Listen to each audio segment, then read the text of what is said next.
Ipinanganak sa isang mayamang angkan ng Filipino-Chinese, iisipin na madaling lumaki si John Gokongwei Jr. at walang kahirap-hirap na nagtayo ng isa sa pinakamalaking conglomerate sa Pilipinas. Ipinanganak nga si John na may hawak na pilak na kutsara, ngunit kinailangan ng mahabang panahon upang maibalik ang lahat, papaanong yumaman, naghirap, at muling yumaman at naging multi-billionaire ang isang John Gokongwei. Bago namatay sa edad na 73, iniwan niya ang pamilya na may multi-billion peso na nagmula sa mga negosyong, pagkain, real estate hanggang sa pagbabangko. Sa laki at dami ng kanyang kumpanya, paano niya eksaktong nagawa ang lahat ng ito, mula lamang sa pagbebenta ng inihaw na mani? Ano nga ba ang kwento sa likod ng tagumpay ni Ginoong Gokongwei?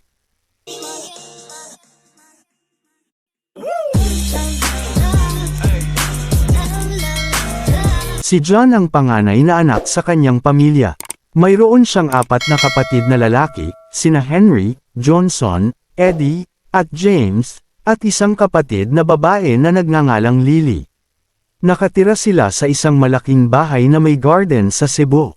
Ang kanilang ama na si John Gokongwei Sr. ay nagmamay-ari ng isang hanay ng mga sinehan sa lungsod na kauna-unahang sinehan na may air condition sa lungsod, at nagpapahintulot sa nakababatang si John at pati na rin sa kanyang mga kaibigan na manood ng mga pelikula ng libre. Ngunit nang pumanaw ang kanilang ama, ang buhay na nakilala nila ay nagbago ng husto. Walang sapat na pera ang pamilya para bayaran ang mga utang na inutang ni Gokongwei Sr. sa maraming tao. Dahil dito, naalis ang kanilang hanay ng mga sinehan. Ang malaking bahay nila na may garden ay kasamang naibenta upang mabayaran ang kanilang mga utang.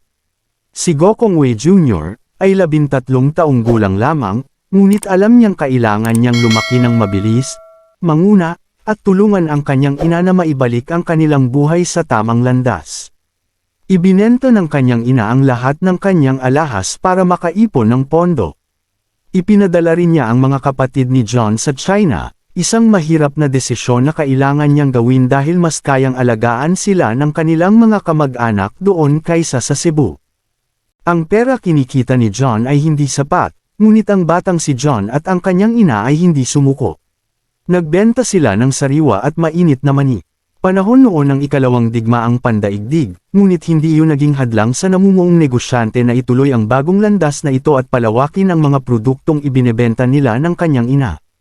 Ang batang si John ay gumising ng mas maaga at nagbibisiklete sa pampublikong pamilihan tuwing umaga. Pagkatapos ay mag-set up siya ng isang maliit na mesa para magbenta ng mga spool ng sinulid, mga bar ng sabon, at mga stick ng kandila na magkatabi kasama ang maraming senior vendor, ngunit hindi iyon natakot sa kanya. Ang future billionaire ay kumikita ng mga 20 pesos a day mula sa kanyang makeshift business. Nang bumalik sa Cebu ang kanyang kapatid na si Henry, sumakay sila sa mga bangkang kahoy upang magbenta ng iba't ibang mga kalakal sa ibang mga isla tulad ng Leyte at Bohol, at hindi nagtagal, Lucena sa Luzon. Gayunpaman, hindi naging madali ang kanilang pangangalakal, dahil kinailangan niyang iwasan ang mga sundalong Hapones sa panahon ng World War II. Ang pagtatapos ng digmaan at ang kasunod na muling pagtatayo ay nagbigay ng mga pagkakataon kay Gokongwei at sa dati niyang mayaman na mga kamag-anak.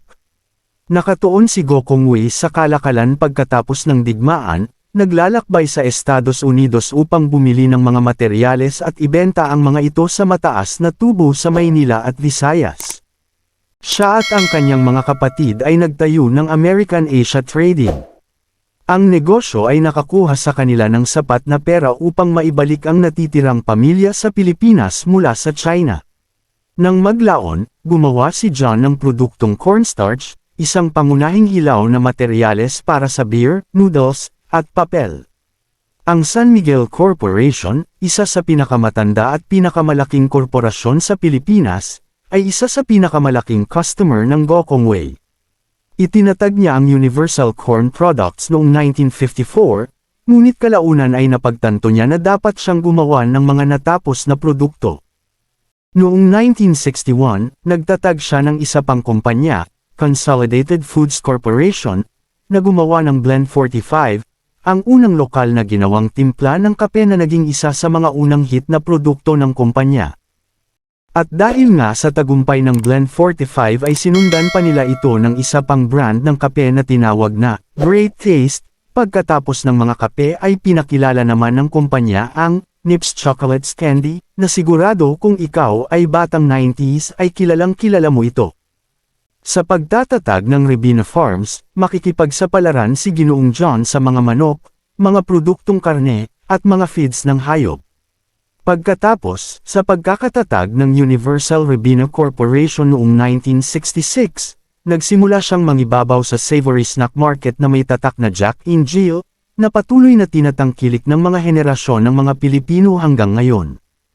Ang ilan sa mga sikat na produkto ng Jack and Jill ay potato chips, cheese curls, Shippy, Nova, Piatos at marami pang iba.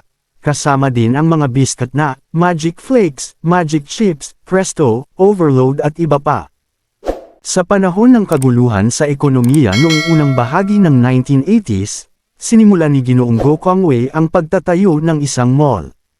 Ang kanyang unang proyekto, ang Robinson's Ermita sa Maynila, sa kalaunan ay nadagdagan pa ng isang hanay ng mga mall, supermarket, at department store, at pinalawak pa ang kanyang mga negosyo upang isama ang lifestyle, entertainment, at mga pagpipilian sa kainan. Alinsunod dito, nilikha niya ang Robinson's Galleria, ang unang modernong mixed-use complex sa Pilipinas. Noong 1996 ay pinasok ni Mr. Go Kwang Wei ang airline industry nang simulan niya ang Cebu Pacific, para sa mga Pilipino na gustong makapaglakbay gamit ang eroplano. Noong panahong iyon ay sobrang napakamahal. Pinauso ng airline ang budget fare, at ngayon, ito na ang pinakamalaking airline sa buong Pilipinas, base sa domestic at international flights. Taong 2003 ay itinatag niya ang Sun Cellular para sa mga mobile phones sa ilalim ng pamamahala ng Digital Mobile Philippines Incorporated, bagamat huli, sa dalawang malalaking kumpanya ng Globe at Smart ay hindi nagpatinag ang Sun Cellular. Gumawa sila ng mas murang promo para sa text at tawag, at dito nga nakilala ang Sun Cellular sa kanilang 24/7 unlimited call and text na pinakamura na nung panahong iyon, dahil dito nagkaroon agad ang network ng 1 million subscriber sa loob lamang ng isang taon. Taong 2004 nang ilabas ng Universal Rebina ang C2 na isang green tea drink na nasa bote, tinangkilik ito ng maraming Pilipino. Sa loob lamang ng isang buwan ay buminta na ito ng higit 100,000 bote, at sa mga sumunod na taon ay buminta ito ng halos 30 million bote kada buwan. Si John Go Kwang Wei Jr. ay ikinasal kay Elizabeth Yu, at sila ay biniyayaan ng 6 na anak, kabilang dito ang nag-iisang lalaki na si Lance, at ang mga kapatid nitong babae na sila Rebina, Liza, Faith, Hope at Marcia.